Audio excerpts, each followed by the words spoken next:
Welcome to another episode of Basing a Healthy, Wholesome Relationship on Red Flags. POV, you fall in love with the best friend of your boyfriend. Of course, you can't suppress your feelings, they just happen, but you do have reason to feel guilty. But hey, since this is a Gacha story, the main character needs to be the most awesome and perfect person that ever existed on this planet. Her morals are about this world, and she would never do any mistake ever. So all we have to do is just twist and turn the universe around them so that it still kinda matches the title, while the main character still looks like a moral princess who've never done any mistakes at all. But hey, at least we've been warned that it's not gonna be very good. Yet we still decided to watch it, so it's basically our fault. If you don't like it, just look away. You have no right to criticize anything. And if you want to steal something from a store, just announce it beforehand and they have no reason to ever sue you. In the first scene, we see the main character Setsuna minding her own business and the background character standing there who probably runs into at least one door per period. I'm not sure if the school is meant to have a uniform or a dress code, since most of the people seem to wear something similar, while others seem to have a lot of difference in their outfits. So either the school's dress code just banned colors completely in the name of emos, or everyone decided that colors are lame right before dyeing their hair bright pink. Then we get greeted with the main character's boyfriend Kenzo, who teleports in front of you, scaring the living shit out of her, right before committing the true act of love of asking for $10,000, which apparently isn't even the first time this happened. And Setsuna seems to be on the same page as me. How the fuck did you spend 10k so fast? I mean, on the other side, fursuits do be expensive. But it's just a misunderstanding. Of course, you now think I'm a terrible, awful person, but it's just to cover my grandma's medical bills. My grandpa is in a terrible state and the doctors maybe give up on her if we can't cover the costs. She's one of the only people there for me, and she's one of the most important people I've ever had in my life. Bro, you're done with your pity party? And at the end, Setsuna gives in and is 10 grand poorer. I just find it paradox. It is true that a lot of rich kids run off with a lot of pocket money, but how rich are your parents that you just run out with multiple tens of thousands of dollars so that it isn't too big of a deal to just lend someone 10k? As you probably already noticed, the names Setsuna and Kenzo are clearly Japanese names, and apart from the two friends of the main character, every name in this movie is Japanese. Yet, I'm still not sure if this is meant to play in Japan, cause I need $10,000 to cover a medical bill is probably the most American thing that you can say. After Setsuna being sorta okay with just giving away 10 fucking grand, her two friends who witness all of that are not so happy cause it's dead obvious that she's just being used. But sadly, the person who is being used never sees it themselves, and if you try to push more and more, you run into the risk of making it even worse. But they don't even need to interfere, cause Kenzo is legit bragging about it to his friends, loudly talking about how he's just using her for money and how fucking dumb she is in the middle of the hallway. How risky do you want to be, bro? Also worth mentioning is that Setsuna said that she's gonna send it to his Cash App and now he's waving around dollar bills. But immediately after the bragging, his supposed best friend Naofo is not happy with it. He's upset that an innocent girl has been used for that money, which makes me think, why are you even friends with Kenzo at the first place? This isn't the first time he's done it, and he's not secretive about it either. By the way he's acting, you probably knew for a long time that he is that way, and you still label yourself his best friend. Remember, as I said, that it's such a big risk to take to brag about it in the middle of the hallways? Well, no fucking shit, cause Setsuna heard it all. And now she knows everything and feels betrayed. That was fast and easy. Understandable now, she's really hurt. Finding out that your lover was using you all the time? Not a nice feeling, no, not nice at all. And she teleports herself into the library to cry. At this point, honestly, I would have just went home. Like, fuck you school, fuck you rules, fuck everything, I'm not dealing with that today. After a while, Nao also comes into the library and stands right in front of her thinking to himself for 5 minutes before they actually notice each other's presence. At this point, even this guy has better vision than you, eh? But now we're at this point, and also the purple-haired girl before asking the same questions that I did, which is, why are they even friends in the first place? Even though this question gets asked, it never seems to be answered.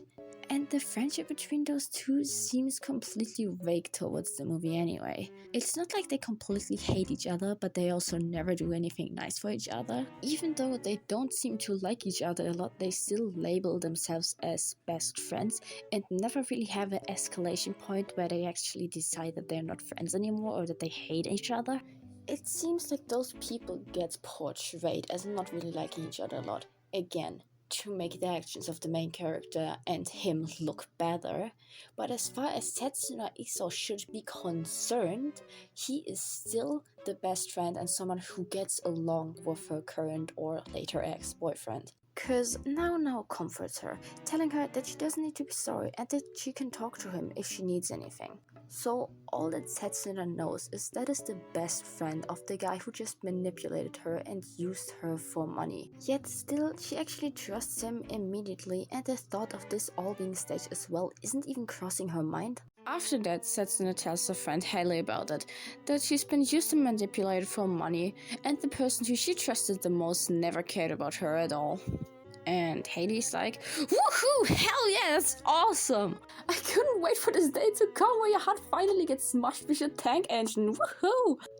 Harsh. Like, it hurts. Get some empathy. To be fair, they do have an actual emotional support talk after that. Am I really that stupid and naive for being fooled by someone who pretended to love you? No. For immediately trusting his well-known best friend who even if he denies this in front of you, could have profited out of the situation too? Yes. After a hug, Kenzo comes along and Setsuna does a girl boss breakup with him. Yes, queen! Slay! Slay! Slay your enemies! Ruler of one of the realms of men! Smite down those that oppose you! And please remember that she's screaming out loud that he just used her for everyone to hear. Cause later in the next scene, we see that the information about the breakup spread, and now some random girl wants to try her chances with Kenzo. This never gets picked up again, so it's whatever. But they legit need to theorize about who was the one to mess up the relationship. So their breakup spread, but not the reason, despite Setsuna screaming in the truth out loud for the whole school to hear. And for the rest of the class, it's your guess who Setsuna has the honor to sit next to today. 3, 2, 1. Who would have guessed? And then they have a pretty ugly conversation in the middle of class for like the course of almost the whole class. Says, you don't have to do this, right? We can work this out, baby. Please. Do not call me that, Kenzo. We are fucking done. You did what you did, and that's that. But don't you understand? I know, but please, give me another chance. I promise I'll make it up. We don't have to be like this, and I know you don't want it either. Kenzo, there is no we. When you had the chance to be genuine, you didn't. Leave her alone, Kenzo. Can't you see that she doesn't want anything to do with you? What the fuck are you talking about, bro? You're meant to be on my side. Get out of this. I'm trying to talk to my girlfriend. Your girlfriend, last time I checked, you fucked up. Stop defending her like your boyfriend or something. Well, maybe we are dead. Who knows? What the hell? It's not even been 20 minutes. Well, this is the last time that Kenzo and Noah actually interact with each other. Which, yeah, he took his ex's side, but it still was pretty tame. There wasn't a huge fight between them or anything, which would not give me the impression that they're done with each other or something. Like, especially guys are able to brush over a fight really easily. So, from what we know, there now starts a love story between Setsuna and the best friend of the guy who lied, manipulated, and used her feelings for money. It's a fucking red flag. After the class, Setsuna talks a bit with Nao and pulled a open bubble tea out of her pocket to give to him as a thank you for defending her. And oh my fucking god, he's spilling it. Oh yeah, by the way, less interesting thing, but they start to have feelings for each other or something. After Setsuna broke up, so the title isn't even true anymore, The creator of course thought, how can we make this story reality without making Setsuna look like a bad person? Like, her boyfriend actually was a bad guy, and his friend was a good guy, and they broke up before, so it isn't cheating or thinking of it. Apart from that, the breakup wasn't even like an hour ago, so she's getting over something really dramatic really fast. Or she's just coping and throwing herself onto the next guy. I just got out of a breakup. I can't fall for him.